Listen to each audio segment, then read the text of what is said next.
Hello, everyone, and welcome down to episode number 72 of the Down South Photo Show with me, Brendan Waits, here in Ocean Grove, Victoria, Australia, and the dude on the other screen or in your other ear if you're listening to this on the podcast. It's Cam Blake in Hobart, Tasmania, looking a bit chilly this evening, Cameron.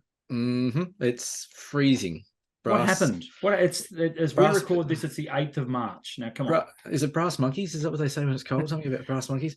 Saw a brass monkey looking for a welder. Yeah, that's it. Well, we woke up today with snow on the mountains, a southwesterly, I won't say it was a breeze, it was a gale, and rain. It's been literally a winter day. I think we had a top of 12. I just checked the temperature before, it's like 9, feels like 2. This is berserk. It is berserk. So Mount Wellington had snow on it. All the mountains around Tassie have all got snow on them. And yeah, it's been cold. So I'm down in the office. The heater's like turned off at the mains. You know how you had like you turned it off. You got to go and flick the switch. Yeah, you turn it off over summer and that's it. You're done. But now, no, it's cold. So I'm beanied up and beanied up and hoodied up and the whole bit. Thank you to everyone who has shared the show around. Hit the like button. Well, I noticed we got a little spike in likes last week. So thank you for hitting the like button below this video if you're watching on the tubes. And also a little spike in subs as well, which has been great to see. So the community, as we keep talking about, is growing, which is pretty exciting. So if you've got friends or family or anyone who think might be interested in a bit of photography, talk with a couple of likely lads like us, share it around to them because we'd love to have them on board.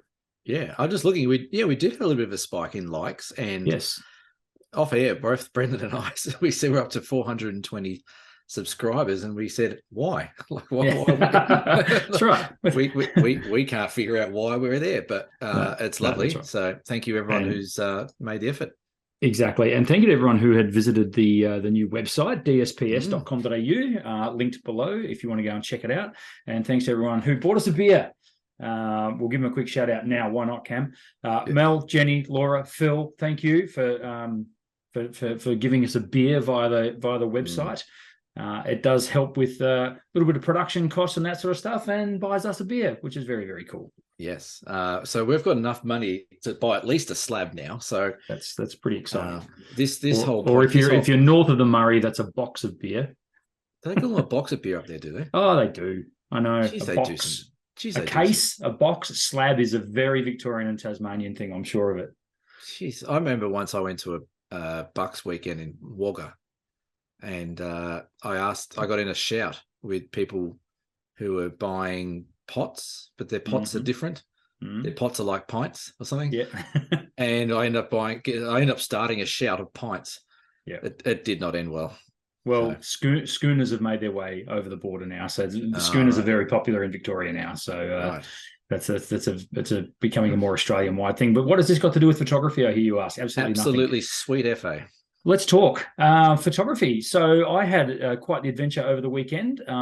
As avid listeners will know, I'm joining the dude on the other screen in about a month and a half, probably not even that long, about a month and a week's time to do the overland track in Tasmania. So I've been getting myself walk fit, and myself and friend Jack, who's also coming on the overland track with us. Hi, Jack. Hey, Jack. He'll be listening. We went and tackled one of the sections of the Great Ocean Walk, which is absolutely awesome. I live 2 hours from it, and this is my first crack at it. I can't believe I'm saying that. I feel embarrassed to say that, but I reckon you might. Once you come back from the overland track, I reckon you're going to smash that by the end of the year. I reckon. Yeah, it's the Great Ocean Walk, I believe, is 10 days. So there's 10 different sections you can do. Right. And you can do the whole thing in one hit, or you can go out and come back. And that's a great thing about the Great Ocean Walk, is it's accessible, obviously, via the Great Ocean Road, and every single stop along the way is accessible by the Great Ocean Road. So there's actually some really cool companies down there that will carry all your gear for you if you want, if you just want to walk it. And they'll meet you at the campsites and all that sort of stuff. But no, not for us, and not for this little black rabbit. I tell you, you would not live it down if you got someone else to carry your gear and you're training for my walk. No, that's exactly right. So we thought it'd make a really cool topic, and that is the gear that we take when we go out hiking, because there's a lot of places all around this awesome country that are only accessible by foot, and I think I was given a proper reminder of that when I went off on the hike. I saw some views that were literally just jaw-dropping, absolutely stunning, looking along that brilliant coastline west of Cape Otway. So basically from Cape Otway to Port Campbell, where you would find the Some Apostles. You can the day, so we did it Saturday, Sunday, and on the Saturday afternoon, the surf was absolutely cranking. There was huge waves rolling in. It was proper surf coast material. And we could see pretty much all the way to where we would find the Some Apostles. So, absolutely stunning part of the coastline. In fact, my background, if you're watching on the tubes, let me show you. This was one of the views looking straight down from the top, one of the walks looking down. I'd say we're probably around 80 to 100 feet above the water there, part of the walk. And the great thing about the Great Ocean Walk is the payoffs. So every, couple of K, well, probably every 1,500 meters, you jut out onto the coast like this and you get to see these amazing views. It was brilliant. It was really, really cool. So with that shot, I know people at home can't see that, but have you used the inbuilt neutral densities? Correct. So part of the reason why there was a few reasons that let's talk gear. There was a few reasons that I went back to Olympus. So I used to shoot Olympus a lot when I was a young buck, getting into my photography early days. Now, the main reason I went back to it is for size and weight, because I'm now, I'm about to officially be a hiker. I wanted to obviously minimize the amount of gear I had to carry. So the Olympus OM5 was the one that Olympus OM system OM5 was the one that I settled on for many reasons, weatherproofing being one, size being the other, and the built-in neutral density filter, meaning that I don't necessarily have to carry ND filters with me when I go hiking. No, it's a great little feature of the cameras, and I'm sure other brands are going to probably catch up with that. I think if they haven't already, I'm not sure. I would assume that they probably have though. Yeah, they probably is some. I think Sony might do something similar. I can feel a really big breeze coming through my garage. That's how windy it is down here. So hiking and gear and stuff like that. And what you touched on, I think, is perfect. And I think it's one of the reasons I fell in love with hiking and taking the photos as you go along, is because you literally get photos that you can't get to unless you walk in there. And I think there's something to be said about the effort that's involved with carrying a pack, carrying your gear, sweating it out, whether or not it's a full day or a couple of days or multi-day. I always get a real good inner feeling about photos I get when I go hiking and in these sort of semi-remote to more remote places, because there is a lot of effort involved. And it's not just the physical effort, it's the whole preparation for it as well. Like, what all the preparations we're doing for the overland track, your food and your tents and all the stuff you're going to take, you need to make sure you've got all that ready. So it's nothing better when you come up over a hill or, come out to a cliff and you've got this view that you've never seen before. And you're like, right, I've got this, and I've done the hard yards literally to get here and get it. I think it's such a cool thing. Yeah, absolutely. I couldn't agree more. And it was a new take for me on my photography, probably for that very reason. I think the main thing is because they were brand new landscapes to me. Literally, I've never laid eyes on these sections before, which is really cool. You do get a bit jaded when you're shooting a lot, particularly around here on the Ballerine, which I've been doing for the last 16 years. Still haven't ticked it all off, mind you, but there's new areas to be explored that are not too far away for me. I was quite fortuitous in that Jack, who did the hike with me, is a outdoor ed teacher. So he has done many a hike along that section with kids and backpacks, and so he knew how to treat a complaining kid like myself when things got a little bit tough. Did you find any of the kids that he thrown off the cliff? Well, there you are. That's little Johnny down here. He wouldn't shut up the whole trip. And no, that's right. Well, he had one step too far to the left, and off he went. Yeah, well, that's right. One thing that absolutely blew me away was how much wildlife there was down there. Folks, if you want to shoot wildlife, go and do the Great Ocean Walk. Well, you got we couldn't get over it. The shots that you share with me, like there was koalas, there was snakes, there was kangaroos or wallabies, there was insects, lizards, there was everything. There was echidnas. We had an echidna. Echidnas are brilliant. They're the coolest thing ever. And the echidnas along the walk, they kind of remind me a little bit of cats. They're a bit sort of stuck up. You approach them and they sort of stop and I think they're very short-sighted, but they can smell you. But they sort of stop and they realize you're there, and then just go about their day, like, no problem at all. I think the worst thing they do is sort of stick their head in the sand, literally, and then that's sort of it. So we had a real close encounter with an echidna, which was very, very cool. And at one point when we're walking back along the track on the Sunday heading back the other way, we came around the bend, and here is this huge koala walking on down the track, just like doing its own hike sort of thing. And then it sort of turned its back and had a look, or turned its head and saw we were there, and then it took off into the trees a little bit. But I really couldn't get over it. And I could only imagine what like an international tourist would think doing that kind of walk, walking amongst proper Australian wilderness like that. It was very, I have never, ever seen a koala in the wild. I've seen. I've seen them in zoos and sanctuaries. So that means that you must now come and do a section of the Great Ocean Walk with me. I'm looking at this Great Ocean Walk, and I've just looked at which section did you do again? We did from Cape Otway to Eyre River East. Eyre River. So you did 10 kilometers. Yeah, it was funny. The signs can be a little bit fishy. So it said 10K. Obviously we started at Cape Otway and finished there. So we went down to Eyre River and back the next day. Yeah. And the sign said, so you think, okay, well, that's 20 Ks. Well, we racked up about 23.5 kilometers. Yeah. So go figure. Now that could be a couple of the little sort of little offshoots that aren't that far. But it was funny because when we were coming back, and you're getting it was getting a bit later in the day, and we knew we'd chalked up 10K because we had our little GPS and things like that. It's like, we've still got another probably good 45 minutes ahead of us here. So take some of the signs with a pinch of salt, folks. Yeah, and that's pretty common. Like on the overland track, they don't give you distances actually on the track. Yeah. So they'll just say Waterfall Valley 5 hours. Yeah. And that's generous, or it's not generous. And some days are really generous, and some days are like, there's no way you can do this in 4 hours. Yeah. So that's it's one of those things. So, but it looks like you had a great time, and you tested out all your gear, and you tested out all your stands.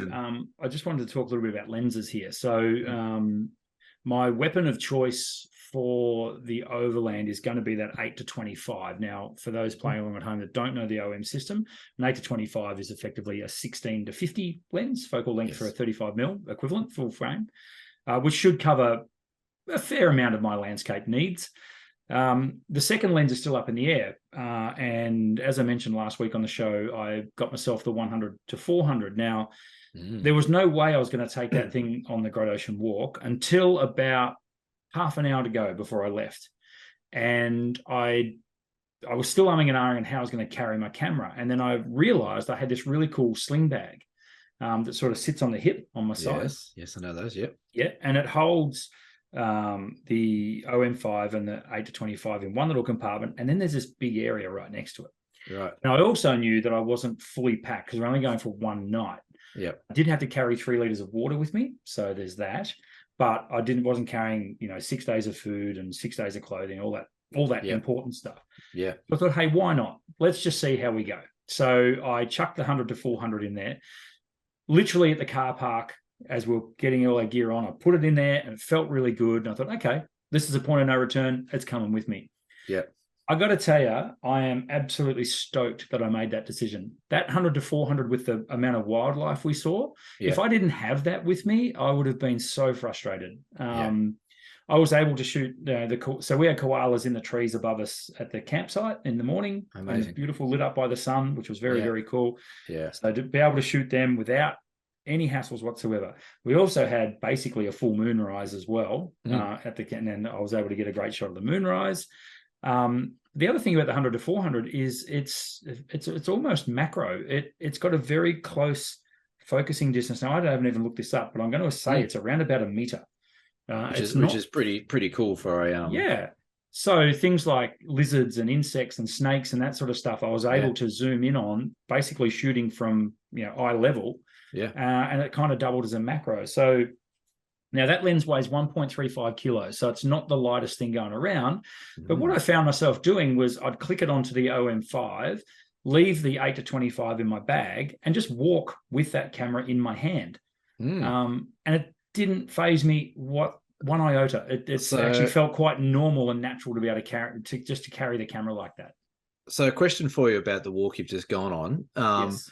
What's the terrain? What's the actual track like? Is it a variety of different surfaces? It's mainly, I would say, a third sort of gravel. Yes. Gravelish, stony. A Yep. third dirt, like earth, Yep. and then a third sand. Okay. So, and at one particular section towards Air River, there is a gigantic sand hill that you descend all the way into camp, and it's about, I want to say, nearly 2 kilometers on sand. Ooh. And of course, the next morning, that means you got to go up back you up. Go. So it was a real heart starter the next day, getting out of camp, going back the other way. Yeah, right. Now, also, there might be people now yelling at their podcast saying, Brendan, you are not supposed to walk the Great Ocean Walk from west to east, and you would be right.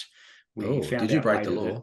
We did. We were rule breakers. Now, look, it's not a hard and fast rule. It's highly recommended, and I think it's more for people that are doing it over a series of days. We literally just went out and back, so it wasn't so bad. And mate, literally, we saw 3 other walkers, so it wasn't that big a deal. But you are supposed to do it purely from east to west. That walk. Right, that's fair enough. So getting back to the terrain. Yes. Yeah, so the reason I asked that is because when you're walking along with your camera hanging out there, I'm gonna probably suggest on the overland track that's not going to work for you very well, because on the overland track, yes, we have some boardwalk. And yes, we have some bits of gravelly bits, but a lot of the walk is tree roots, rocks. You spend a lot of your time looking down where your hands and your feet are going to go. Yeah. So that's why when we go hiking, this is a really good tip for people that do want to go hiking. And the number one question I get all the time is like, where the hell do I put my bloody camera? Yeah. Like, I don't want to get it out of my backpack every 5 seconds. So what we do is we have little snoot cases, like the triangular snoot cases, which zip open at the top. And we use little carabiners off the front of our hiking packs, and we have it on front there. So you can always pull your camera out, ready to go, and then put it back in there, and it's there and ready to go. Brendan might have one. I've got one almost in reach, but might be. That's them. As you can see, used a lot. Still got the tag on it. So for those at home who can't see, that's a little that's a Vanguard snoot bag. So what they do is they're just like a triangular bag, and they fit your camera body and maybe one sort of medium focal length lens on the front, but it just means your camera is always at the ready. Now, the other thing that people do, I think, which stuffs them up on the walkies, those things, they also have a belt clip on those things where you can thread it through your hiking bag belt and stuff like that. That doesn't work, because if you're going up or down stairs with a heavy pack on and you got your camera bag sitting on your hip, you're going to knock it, you're going to knee it. If you're a male, I would imagine it could get snagged on things. Get snagged as well. If you're a male and you have it on the front of you, you're really going to pay the price, because it'll flick back and hit bits you don't want it to be. So if you are out there hiking a bit, and I'm sure there's people listening to this who do like going out hiking, even if it's a day trip with your little day bag, grab one of these triangular snoot bags. The one I use is a low pro top loader, TLZ 50. They have little rain covers that come out from the bottom that cover the whole bag up. But you can have that. Yeah, well, you can have those with little carabiners, little clips, and you put it on the hooks on your shoulder straps on the front of your bag, and then you don't miss a shot. Then your camera's out the whole time, and it can be put away protectively when you're not using it. So, well, as you've been talking, I've just realised that this is going to be ideal. This has a it's got a rain jacket. So this is basically all I need. I had one the whole time. How about that? Yeah, and then what it does, it saves you having to take your heavy pack off and dig around all the crap in your bag to get your camera out. So I have a question for you. Have you had any experience or been on a walk with anyone who used a capture clip and had their camera hanging here? What do you think about those? Well, that's the other one. So those at home listening, a capture clip is it's like a little clamp that goes on your shoulder strap, and there's a little base plate that goes on your camera, and it just slides in and clicks. So your camera sits there. So I've had people wear them, and I think they work very well for the light camera systems. Not so well for the big heavy camera systems. And the reason why they don't work so well for the heavy, so we're talking like the full frame Canon and Nikons, is because they bounce and they'll smack you in the jaw. And I've had people cut themselves. They've been, it's taken a little bit of a trip, and bang, the cameras come up and smashed them in the mouth or in the side of the jaw. So for the lighter camera brands, they're really good. But for the heavier ones, they can be a bit of a danger. Yeah, I'm thinking of giving one a trial run before the overland. Yep. And having that there, and then in my snoop bag having my secondary lens. Yeah. Right there. So I don't know. I'll keep tooling around with it and playing around with. Well, the other good thing about these snoop bags is depending on, again, which system you are. So the one that you held up is most likely for a higher, I won't say higher rated sort of, but like a more heavier full frame system type of thing. Sure. With the smaller systems, what you can actually do is you can actually put a lens on the bottom section of the bag and have the camera sitting on top. So you've got lens, camera, and lens all in the same bag. Yeah. So that's a good idea as well. So I'm almost certain that I'm not going to be able to take my 100 to 400 down the overland, but I'd love almost to see it. certain. Almost certain. I'd love to see it. Yeah. What? So you can borrow it? Yeah, absolutely. So yeah, but hiking and taking camera gear, it does become a bit of a choice. And what you said before was smack on the money, and I've done it a million times. That I'm at the car park, I'm like, no, I'm not going to take that lens. I'll leave it there. And you got your backpack on, you're adjusting, or your backpack, you're like, oh, bugger it, I'll just take it because I know if I don't, I'm going to miss something. Yep. So one of those things. It's Murphy's Law, isn't it? You take it and you don't use it. You don't take it and you want to use it. So that's right. And the beauty of what we're doing with our walk on the overland track is there's the group of people. We've got 14 people coming, and I think it's almost pretty even across the board which systems people use. So there's like a couple using this system, a couple using that system. So people might be able to swap and change lenses at a certain location. Yeah. If there's a shot that everyone just has to get, then we can say, oh, look, you put my zoom lens on and away you go. So that's another benefit of hiking in groups with people. If you're both photographers, if you've both got the same system, you can save a good couple of kilos of lenses if you're willing to share lenses with someone and work together as a team to get the photos you want. Yeah, and I think going with Jack on this walk, and this is the first time Jack and I have ever hiked together, so I think, quite enjoyed the fact that he was going with a photographer. Yes. A couple of reasons. One, he got really cool photos of his trip, and I've got some really good photos of Jack hiking, so he really liked that, and he was able to show his wife and all that sort of stuff and his kids. But two, I was stopping on the regular to take photos, and that was good. It slowed us down a wee bit. It wasn't too bad. I'm not one of these. I'm an impatient photographer, so I don't generally spend ages at one place trying to get a certain shot. I'm kind of like, I see the shot. Can I get the shot? Yes, get the shot, move on. Particularly when we're hiking, and we were hiking during the middle of the day. I mean, so the light wasn't ideal. It was actually not too bad considering it was late summer, early autumn. Midwinter. That's right. No, we actually lucked out. We had, I think, 25 degrees on the first day and 27 on the second. So nice. It could not have been. And the rain moved in basically when we got to the car. So that was a real win. But getting back to the gear, taking you got your body, you got a couple of lenses, maybe 3 lenses that you're carrying. Well, then you've also got to think about charging. So you've got to be able to charge your camera. So I carried with me a 20,000 milliamp hour battery pack, which for one night, obviously it's a no-brainer. That's going to be totally fine. In fact, I recharged my phone after I didn't even have to charge the camera because I didn't really use it that much, but I wanted to carry it because it's going to come with me on the overland. So, and then of course, remembering the right cord and the take as well. So, I have done that a couple of times. I actually did that on one of my walks with the Garmin InReach GPS rescue thing that I have to carry. I took the wrong USB cable for it, and I got about 4 days through, and I'm like, oh, it's at 40%, but I'll just chuck some charge in it just to make sure, just to do the right thing. And I'm like, oh, that doesn't fit, you bastard of a thing. And I'm like, okay, it's a pretty common USB thing, so you put on your biggest smile and your biggest charm, and you go around the campsite saying, hey, out of curiosity, do you have a USB? And you wouldn't happen to have this, and everyone always does. And I think that's one of the most beautiful things about hiking in general, is that you can almost guarantee 99% of the time that everyone out on that track with you is there for the exact same reason you're there. So there's never I've never had any issues on the overland track for 20 years I've been walking it. I've never had anyone cause issues. I've never had anyone be grumpy, or, everyone's there for the right reason. So if you need something, oh, look, we've run out of cooking gas. Yeah, here you go, take a bottle. We've got an extra one, take it. Or we've run out of toilet paper. Here you go, take one of ours, or whatever it might be. People work together on the tracks, which I think is great. So I'm assuming, particularly in places like the overland, it'd be a bit of a code, like an unwritten code, right? That it is, like no person left behind kind of thing. Yeah, and that works with our groups as well. Like, I'll say it a million times before we start on the track, is that you're only ever as fast as your slowest walker. That's so right. it's not a race to get to the next camp. If you want to go shoot ahead, that's fine, but you're going to miss all the cool stuff because you're just going to be head down, bum up. But yeah, there's definitely a track code, I think, where people look after each other. And given that we're walking in such a large group, as a rough idea, over how many meters would that group be spread out generally? I mean, you're talking like a half a kilometer sort of thing, or not that far? It'll all depend on which day we're doing. And the good thing about the group we're doing it is that everyone's a photographer or wants to take photos.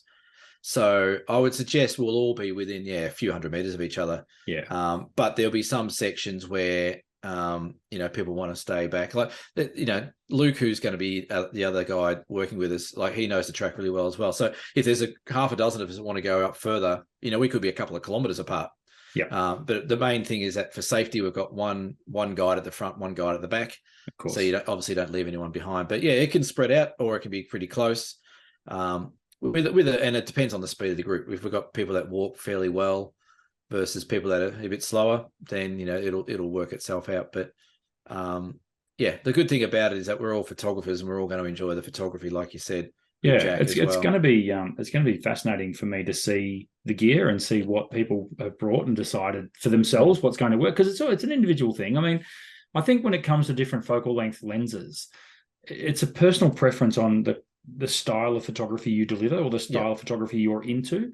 I've never had so much fun with a zoom lens as I had with that 100 to 400 over those couple of days. Not only for the wildlife, but also that classic thing that we've talked about a couple of times, the landscape within the landscape. And being able to isolate different things, particularly on the second day, the view wasn't, the ocean wasn't as spectacular. It was a bit sort of, blown. It was the breeze picked up because it was just a bit choppy and wasn't as spectacular. So using the zoom lens then to just isolate individual little waves or individual little rocky outcrops and that sort of stuff was really, really useful. And in fact, I would hazard a guess to say probably 75% of my photos were done with a zoom lens. And the landscape lens, the 8-25, didn't get much of a look in. Yeah, I think that's an interesting point, and I think it's one that, and I think zoom lenses get a little bit of a bum rap because they are bigger and heavier. A lot of people go, "Well, I'm not taking them on the hike. I got to keep my weight down." But you're right. There is always landscapes within landscapes within landscapes, and if you're not shooting 200 mil or 300 mil on a regular basis as a landscape photographer, then you're probably missing all these amazing little moments that are happening in the big scenes that you're at. So yes, you can get those classic wide angle scenes of forests and coastal and mountains and all that kind of stuff. But sometimes, even the shot behind me, which is a sunset shot out at the southwest of Tassie, that's taken at 600 mil. So it's actually, there's actually taken at a really long distance from a long way away to get the mountains. So in a wide angle lens shot, those mountains are just a speck on the horizons, but with a big long zoom lens, you can really isolate those layers of the mountains and the light. So yeah, it's a tricky one for your hiking, which lens you will bring. I think I know what I'll bring, and you'll probably just use the one I bring, I reckon, at some stage. But that's the other advantage of me going to the OM system is because you've got the OM system. If I am right on I reckon we've got almost 6 people using OMs on the. Well, there you go. So, did you, by any chance, weigh your bag? Yes, I did. And what did you carry for the overnight track? Including camera gear? Including camera gear. 14 kilograms.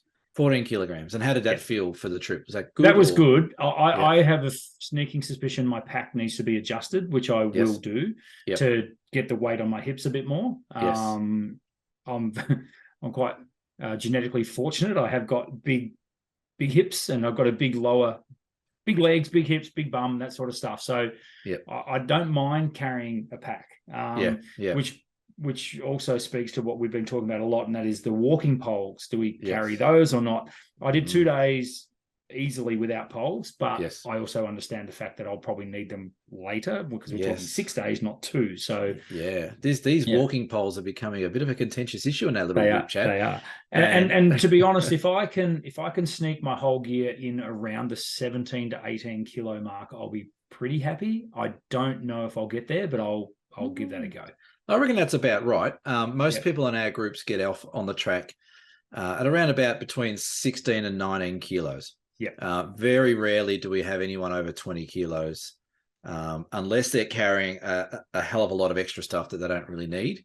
Yeah. Or they've got a lot of real heavyweight gear instead of some of the lighter weight gear. So, but that's pretty good. 14 kilos. The walking poles, I didn't hike with them for years, and I had this thing in my head that those walking poles, they're for the older hikers who, maybe getting a bit on in the days or knees are playing up a bit. But what I realized after a while is that these older hikers weren't using them because of their age; they were using them because of their wisdom.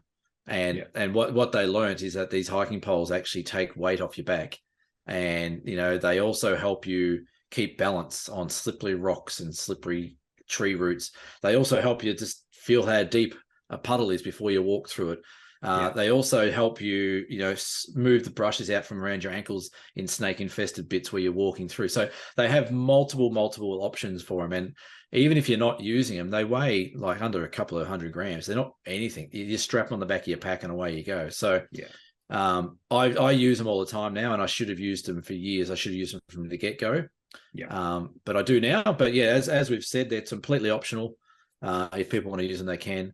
I think for me, it'll definitely be a case of having them on my pack and then switching to them as the walk goes on. Yeah. And one thing people always say about hiking and walking poles and photography, it's like, well, I've got the poles in here, I can't take photos. Well, you can. It's quite easy. You just stop. You've rested your pole up against the bush. You get your camera out, do your shot, and away you go. Like it's a 2-second exercise. So yeah, for sure. Very good. Well, that was good. I really enjoyed, as I say, the hiking experience. And if you listeners out there are keen on doing any hiking to take photos, then this dude over here is the most experienced person I know when it comes to hiking and taking photos. So by all means, we'll see how we go on the overland track. That's right. You might be exposed. But yeah, like if anyone has got any questions about specifically hiking and photography, by all means, you can drop us a line on the website, write us a message or whatever. Whether or not you've been out hiking without a camera or you're looking to get out in the country a bit more and do a bit more hiking, it's a lovely way to do it. And you get, like I said, some photos that not everyone gets. But yeah, build yourself up to it. This is what Brendan's doing and the rest of our group's doing is, really encouraging people to do a couple of overnight hikes, get a few Ks under the legs, get used to sleeping in a tent and all that kind of stuff. But it can be a lot of fun. It's my therapy, hiking and photography. Like you switch off. There's usually no phone reception where you go. Like I said, you're usually surrounded by people that are happy to be there. Mother Nature can be really nice, or she can be an absolute cow, depending on the weather. But you get to it, you get to the end, you've accomplished something, you've got fitter, you've fixed your mental health, and you've probably got some really nice photos and memories to go with it. So I would argue, absolutely, and I would argue that you never regret a hike. Oh, I'll tell you some stories on our trip. Actually, Luke, Luke. I think Luke does listen every now and then. So Luke's a really good friend of mine who's hiked a few. He used to be a guide for me, and we've done a few hikes together where we've got to the end of it like, we're never doing that again. One of the last hikes we did, I ripped my pants. I ripped my backpack ripped at the bottom of it because we were rock scrambling so much that our packs just destroyed themselves. Avid listeners will know all about that one. So, but we've got some stories to tell on the track. We've got some, I won't say we've got any tricks up our sleeve, but we've got some fun and games planned for the group as we go along. So it should be fun. I like it. No gear talk this week. We'll do that next week. I think we incorporated a bit of gear talk in it. Actually, we did exactly. Yeah, that's right. Deer camp, everybody's favorite subject, favorite segment on the Down South Photo Show is deer camp. Deer camp. Should I make a website for my photography, or are social media accounts enough? Greg in Shenton Park in WA. Shenton Park's in Perth, for those of you who don't know. Whereabouts in Perth? Is it north or south of Perth? It's actually between Perth and Fremantle. So it's sort of closer to the CBD of Perth, but if you're heading west, because Perth isn't actually on the coast. Perth is actually inland on the Swan River. It's on the river, that's right, yeah. So anyway. Yeah, g'day, Greg. Thank you for listening and tuning in and subscribing, no doubt, and liking. He'd be an avid listener, I'm sure. Oh, guaranteed. I reckon he's the kind of guy that might just buy us a beer, I reckon. Or not. He might not buy us anything. No, not anymore. So should I buy a website for my photography, or social media accounts enough? I think so. I think websites are good to have. even if it's just a bit of a gallery of your images, whether or not you want to sell them or not. I think websites, if done nicely, and there's all those, Squarespace and all those other ones that plug. This is not sponsored by Squarespace. No. Unlike every other photographic YouTube video out there. It won't be. But I think, if you can design yourself a decent website to show off your work, I think they're good. I think they're a good way to get your work out there. You look professional. It's a lot of fun building these websites or putting them together as well. Social media accounts are good. And yes, you get your work out there. But I guess the issue I have with social media stuff is everything's so refreshed. Like, you put a picture up and then, an hour later it's gone and forgotten about. Where a website, it's almost like an online gallery. Like, it's like someone walking into a physical shop and being able to see all your work. So I think that's good for websites. I think it's good to also have a website so people can approach you maybe in a bit more professional manner, as opposed to like a comment on Facebook or Instagram where you might not get the full value of what they're trying to ask. So yeah, I would say if you can, do it. How much do they cost to do? It all depends. If you build one yourself, like Not Wix is free. Yeah, they can be free. Yep. You need a domain. I think the domain name is maybe the most important part of your website. So what you call your website. I made the mistake, and still paying for it now, with my original website, which was camblakphotography.com.au, but it's just so bloody long. Like, just to type in an email or something like that, it becomes really, really long. So my advice would be to people, if you're going to start a website, or even at least get an email attached to your photography, try and minimize it down, because typing it all out, photography is a big word. And if you put your name in front of that, it becomes an ultra long domain name. So yeah, I would say go for it. If you got your photography to a level you're happy to share, then by all means, go for it. And I know it's dear Cam, but I'm going to add my 2 cents, and that would be that it's my understanding that social media, particularly Instagram and Facebook, will compress the hell out of your photo. So showing it on there and trying to view it big screen can sometimes be detrimental to the image, even to the point where detail is lost completely. So having your own website where people can see, and you have the option on what resolution you put these photos up, can be advantageous there.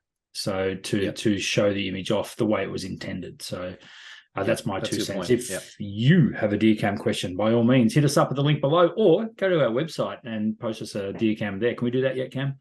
Probably. I don't know. We've been able to do it since day one. Since day one of the DSPS.com.au. Well, we got the Dear Cam question through the website, and we got some other suggestions about the website from other photographers who watched the show.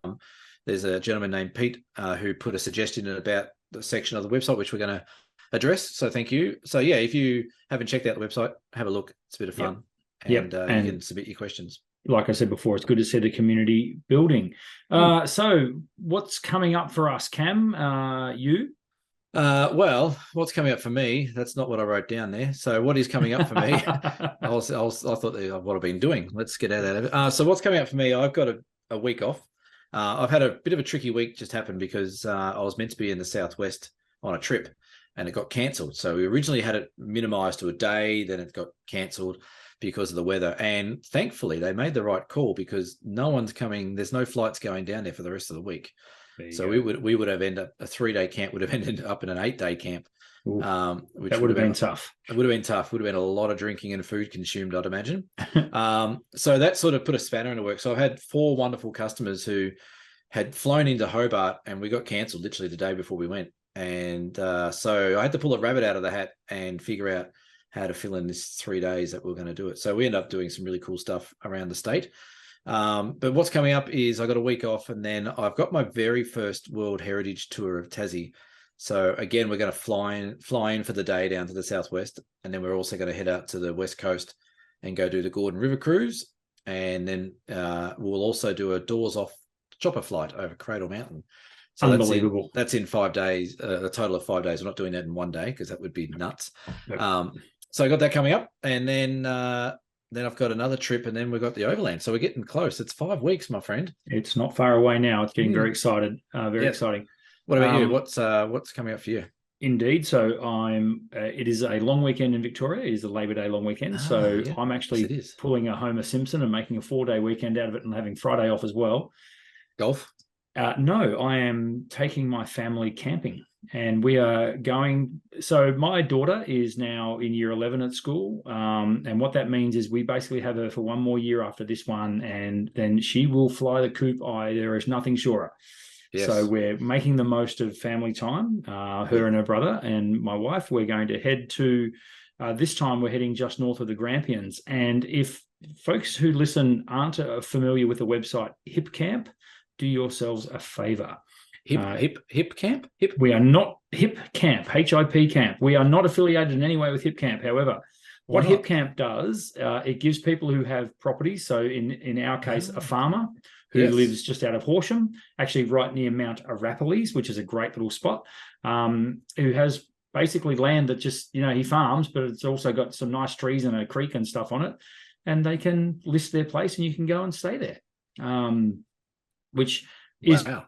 Yeah, it's sort of like Airbnb, but for camping. And, it's unreal. This place is like, $20 a night or something like that. Yeah. We're going to take our swags. We're going to go down. We're going to might take the odd camera or two. We've got some walks lined up. We're going to have a good old time. You can have a little campfire, the whole bit. So we're quite looking forward to that. Yeah, it's good. Hip Camp is brilliant. I'm certain it's Australia wide. So, I'm just looking at it now, and it's got Tassie on there, and I put down for 3 nights. It's like $40 for 3 nights, or something. Yeah. There's also they also put up there some pretty glam places. Well, there are glamping places that have their own setups and can be quite expensive, but everything from bush camping right through.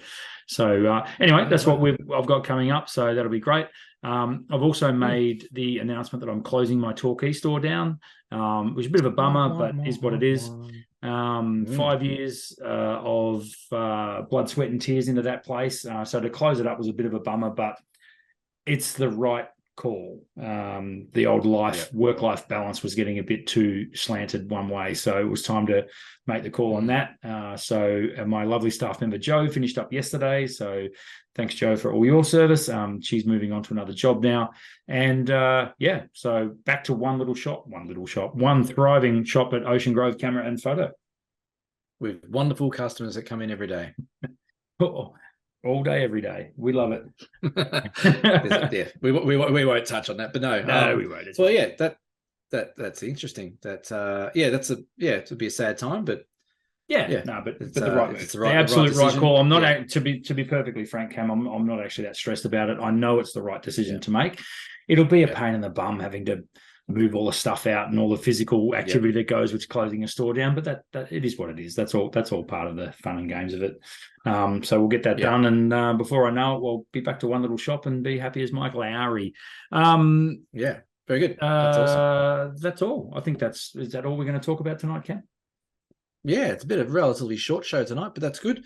Don't forget we've got our workshops going on. Of course. How could I forget to put a plug in for our own workshops?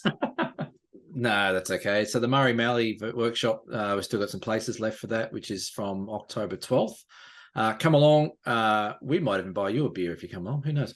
But yeah, that should be good. 4 days, 3 nights, 4 days, exploring the not hiking region. People, not hiking. Not hiking. No. Nice hiking. Hotel room for that one.